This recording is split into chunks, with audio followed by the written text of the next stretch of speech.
Magandang araw sa inyo lahat. Tayo po ay dadako na sa ating prayer and exhortation. Tayo po ay manalangin o aming Ama, ang kapayapaan niyo maghari sa bawat pamilyang Pilipino sa araw na ito sa pangalan ni Jesus. Amen. Well, let's proceed to our verse.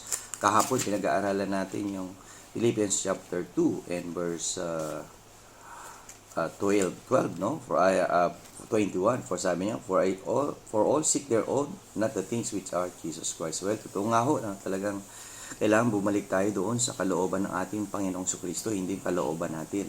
Maraming tao na nabubuhay para sa sarili, pero mas maganda, sabi nga, for me to live is Christ and to die is gain. Mabuti nang namumuhay tayo na naayon sa kalooban ng Panginoon at hindi dahil tayo ay gusto sa sarili, kundi ang buhay natin na ito iaalay natin sa Panginoon, magbigay tayo ng oras sa Kanyang salita, pakikinig, pagsamba, pagdalo sa ating mga coming together ngayong araw na ito. At makinig at isabuhay ang salita ng Diyos. Okay? Nawa, maging matatag po ang pamilyang Pilipino araw-araw sa pangalan ng ating Panginoong Kristo. See you again tomorrow sa ating Strong Family Prayer and Exhortation.